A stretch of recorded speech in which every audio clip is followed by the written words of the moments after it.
ओम शांति। आज है 29 जून 2021 की साकार मुरली। पहले सुनते हैं मुरली के मुख्य पॉइंट्स। बाबा ने कहा, तुम सब पंडे हो, बाप भी पंडा है। ग्रस्त व्यवहार में रहते भले धंधाधोरी भी करो, लेकिन गुप्त रूप से यात्रा पर रहो। अपने घर बार की पूरी संभाल करनी है, ग्रस्त से कभी तंग नहीं होना। फिर कहा, तुम्हें जरा भी तमो प्रधान जिस्मानी श्रृंगार नहीं करना। फैशन भी कशिश करता है ना। तुमको गोरा बनना है एक शिव बाबा से। बाप आए हैं तुम्हारा ज्ञान श्रृंगार कराने। यह है सतो प्रधान श्रृंगार, जिससे तुम 21 जन्मों के लिए स्वर्ग की परी बन जाएंगे। बाबा ने कहा, अगर मेरी मत पर चलेंगे तो तुमको पटरानी बनाऊंगा। आगे कहा, मेरा बनकर फिर पतित नहीं बनना। इसमें बड़ी हिम्मत और महावीर पना चाहिए, क्योंकि पवित्रता में ही विघ्न पड़ते हैं। अभी बाप द्वारा तुमको दैवी स्वराज्य का माखन मिल रहा है, तो विनाश के पहले बाप से पूरा वर्षा ले लो। कहीं कुंभकर्ण की नींद में सोए नहीं रहना। और लास्ट में बाबा ने कहा, बच्चे, किसी भी देहधारी में मोह की रग नहीं जानी चाहिए। अगर किसमें मोह होगा तो फंस पड़ेंगे। भले कोई शरीर छोड़ता है, लेकिन तुमको रोना नहीं है। आंसू आया तो समझो फेल हुए। यहाँ तो कहावत है, अम्मा मरे तो हलवा खाओ। अब सुनते हैं महावाक्यों को विस्तार से। मुरली का सार। मीठे बच्चे, तुम हो रूहानी पंडे। तुम्हें ग्रस्त व्यवहार संभालते हुए कमल फूल समान बन याद की यात्रा करनी और करानी है। प्रश्न, बाप बच्चों का कौन सा श्रृंगार करते हैं? किस श्रृंगार के लिए मना करते हैं? उत्तर, बाबा कहते, मीठे बच्चे, मैं तुम्हारा रूहानी श्रृंगार करने आया हूँ। तुम कभी भी जिस्मानी श्रृंगार नहीं करना। तुम बेगर हो, तुम्हें फैशन का शौक नहीं होना चाहिए।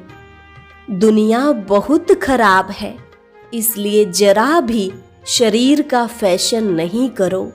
गीत, आखिर वह दिन आया आज। ओम शांति। बेहद का बाप बैठ बेहद के बच्चों को समझाते हैं। बेहद माना कोई हद नहीं। कितने ढेर बच्चे हैं। इतने बेशुमार बच्चों का एक ही बाप है, जिसको रचयिता कहा जाता है। वह है हद के बाबाएं। यह है बेहद के रूहों का बाप। वह है हद के जिस्मानी बाप। यह है बेहद के रूहों का एक ही बाप, जिसको भक्ति मार्ग में सब रूहें याद करती हैं। तुम बच्चे जानते हो, भक्ति मार्ग भी है, साथ साथ रावण राज्य भी है। अब मनुष्य पुकारते हैं कि हमको रावण राज्य से राम राज्य में ले जाओ। बाप समझाते हैं, देखो, देवी देवता जो भारत के मालिक थे अब नहीं है।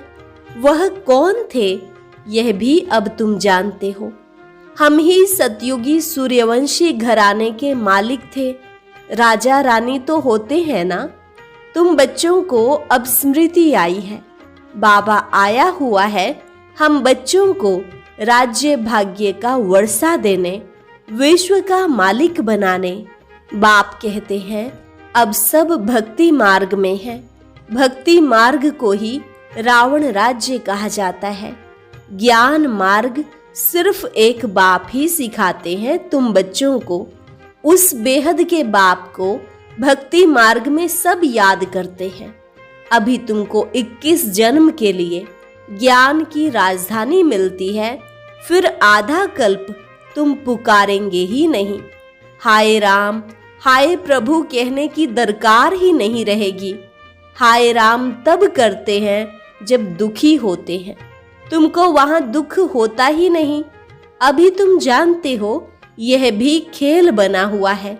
आधा कल्प है ज्ञान का दिन, आधा कल्प है भक्ति की रात। भक्ति हमको नीचे उतारती है। तुम बच्चों की बुद्धि में सीढ़ी का नॉलेज जरूर चाहिए। बाप समझाते हैं कि यह 84 जन्मों का चक्र है। इस चक्र को जानने से तुम चक्रवर्ती राजा बनेंगे। इसलिए बाबा चित्र भी बनवा रहे हैं, जिससे सिद्ध हो कि हम इस चक्र को जानने से 21 जन्म के लिए राज्य भाग्य पाते हैं। अभी तुम बहुत हो गए हो, बड़ी रूहानी शक्ति सेना बनी है। तुम सब पंडे हो, बाबा भी पंडा है। उनको कहा जाता है गाइड। पंडा अक्षर शुभ है।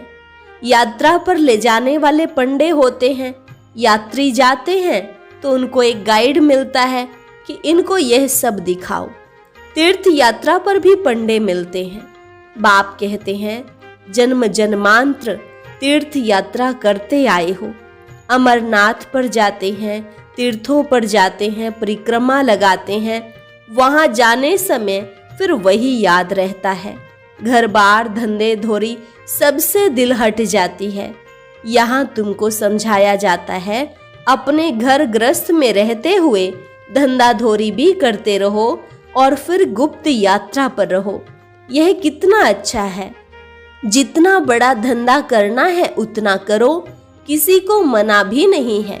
भले अपनी राजाई भी संभालो। राजा जनक को भी सेकंड में जीवन मुक्ति मिली। तुमको कोई बाहर की यात्रा आदि तरफ धक्के खाने की दरकार नहीं है। अपने घर बार की भी पूरी संभाल करनी चाहिए। जो सेंसिबल अच्छे बच्चे हैं वह समझते हैं हमको घर गृहस्थ में रहते कमल फूल समान रहना है। गृहस्थ व्यवहार में तंग नहीं होना चाहिए। कुमार कुमारियां तो जैसे सन्यासी हैं, उनमें विकार है नहीं, 5 विकार से दूर हैं। अभी तुम जानते हो हमारा श्रृंगार ही और प्रकार का है, उनका और है। उनका है तमो प्रधान श्रृंगार, तुम्हारा है सतो प्रधान श्रृंगार, जिससे तुमको सतो प्रधान सूर्यवंशी राजाई में जाना है। बाप तुम बच्चों को समझाते हैं तमो प्रधान जिस्मानी श्रृंगार जरा भी नहीं करो। दुनिया बहुत खराब है। ग्रस्त व्यवहार में रहते फैशनेबल मत बनो। फैशन कशिश करता है। इस समय खूबसूरती अच्छी नहीं है। काले हो तो अच्छा है, कोई पंजा नहीं मारेगा। खूबसूरत पिछाड़ी तो फिरते रहते हैं। कृष्ण को भी सांवरा दिखाते हैं। तुमको गोरा बनना है शिव बाबा से, वह गोरे बनते हैं पाउडर आदि से। कितना फैशन है, बात मत पूछो। साहूकारों की तो सत्यानाश है। गरीब अच्छे हैं, गांवड़े में जाकर गरीबों का कल्याण करना है, परंतु आवाज करने वाले बड़े आदमी भी चाहिए। तुम सब गरीब हो ना, कोई साहूकार है क्या? तुम देखो कैसे साधारण बैठे हो। बॉम्बे में फैशन देखो क्या लगा पड़ा है। बाबा पास मिलने आते हैं तो कहता हूँ तुमने यह जिस्मानी श्रृंगार किया है, अब आओ तो तुमको ज्ञान श्रृंगार कराएं, जिससे तुम स्वर्ग की परी 21 जन्मों के लिए बन जाएंगी। सदा सुखी बन जाएंगे, न कभी रोएंगे न दुख होगा।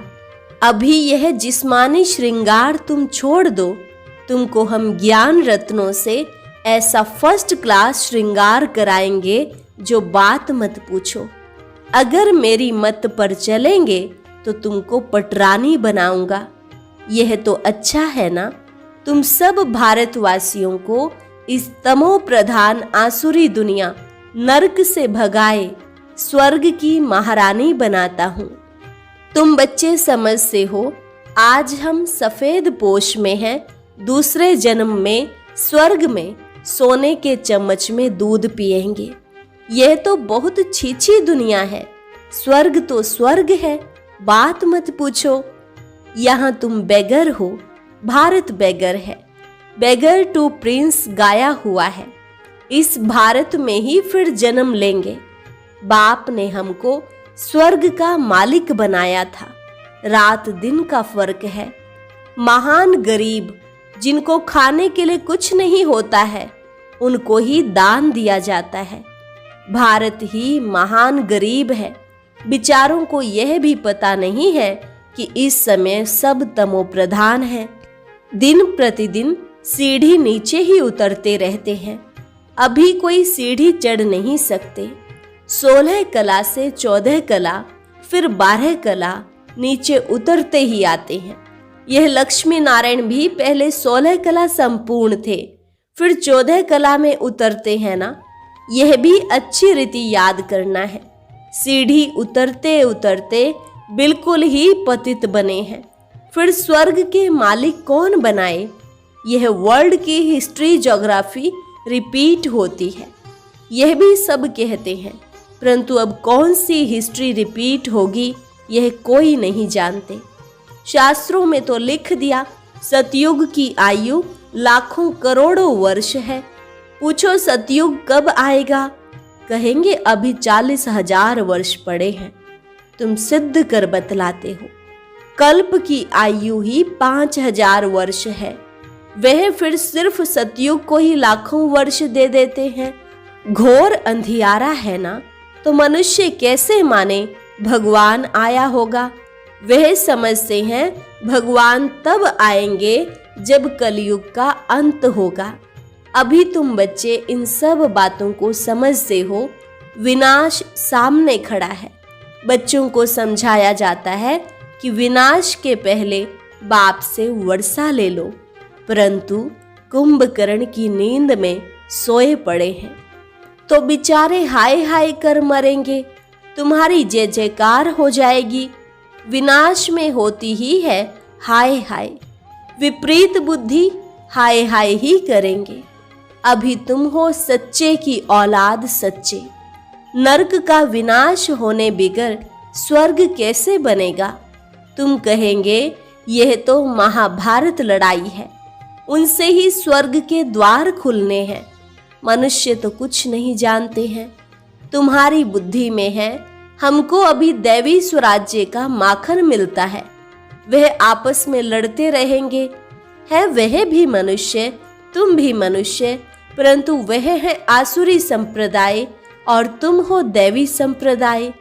बाप बच्चों को सम्मुख समझाते हैं।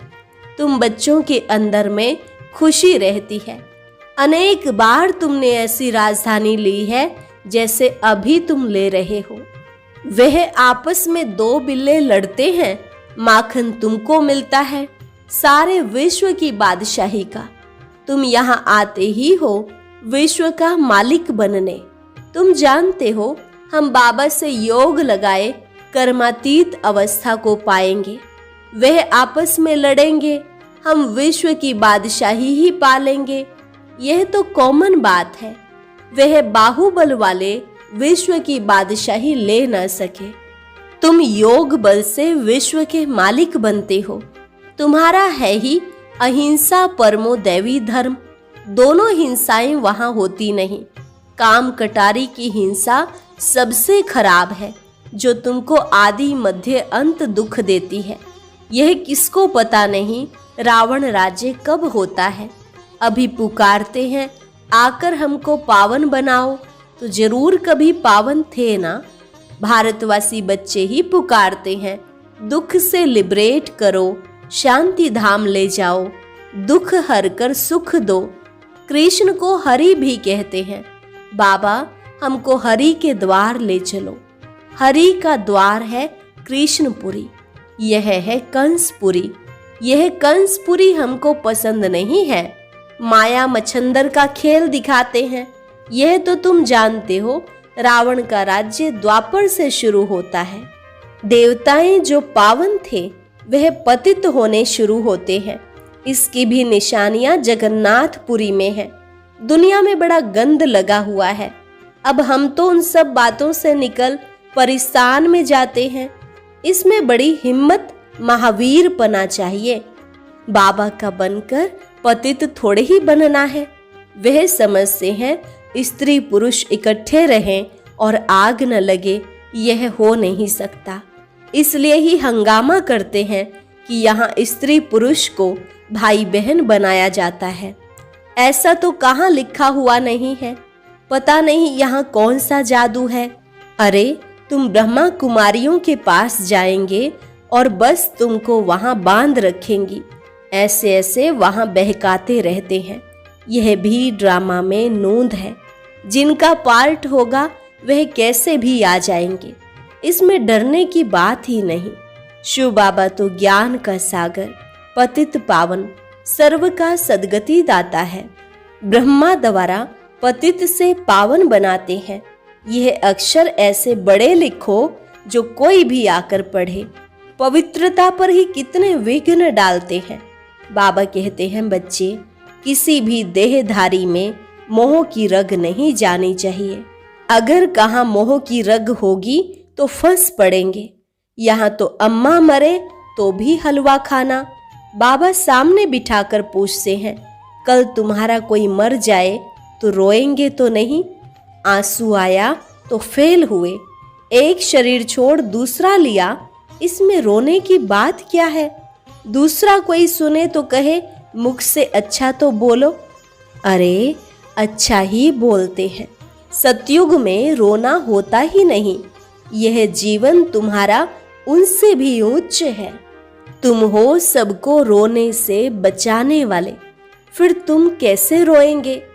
हमको पतियों का पति मिला जो हमको स्वर्ग में ले जाते हैं, फिर नर्क में गिराने वाले के लिए हम क्यों रोए? बाबा कितनी मीठी मीठी बातें सुनाते हैं वर्षा लेने के लिए। इस समय भारत का कितना अकल्याण हुआ पड़ा है। बाप आकर कल्याण करते हैं। भारत को मगध देश कहते हैं। सिंध जैसे फैशनेबल कोई होते नहीं। विलायत से फैशन सीख कर आते हैं। बाल बनाने पर आजकल लड़कियां कितना खर्चा करती हैं। उनको कहा जाता है नर्क की परियां। बाप तुमको स्वर्ग की परियां बनाते हैं। कहते हैं हमारे लिए तो यहाँ ही स्वर्ग है। यह सुख तो ले लेवे, कल क्या होगा हम क्या जाने। ऐसे अनेक विचार वाले आते हैं। अच्छा, मीठे मीठे सिक्की लधे बच्चों प्रति माता पिता बाप दादा का याद प्यार और गुड मॉर्निंग।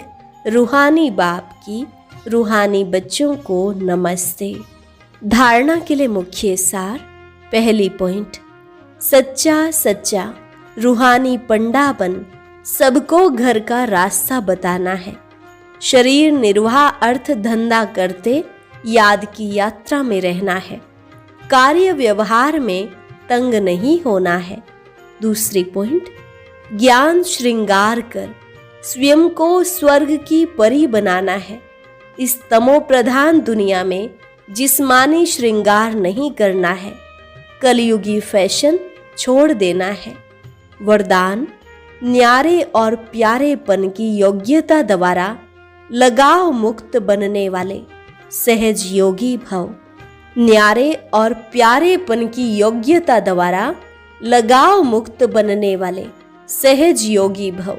सहज योगी जीवन का अनुभव करने के लिए ज्ञान सहित न्यारे बनो। सिर्फ बाहर से न्यारा नहीं बनना, लेकिन मन का लगाव ना हो। जितना जो न्यारा बनता उतना प्यारा अवश्य बन जाता है। न्यारी अवस्था प्यारी लगती है। जो बाहर के लगाव से न्यारे नहीं, वह प्यारे बनने के बजाय परेशान होते हैं। इसलिए सहज योगी अर्थात न्यारे और प्यारेपन की योग्यता वाले सर्व लगाव से मुक्त। स्लोगन, स्वपुरुषार्थ और सेवा के बैलेंस द्वारा बंधन संबंध में बदल जाएगा।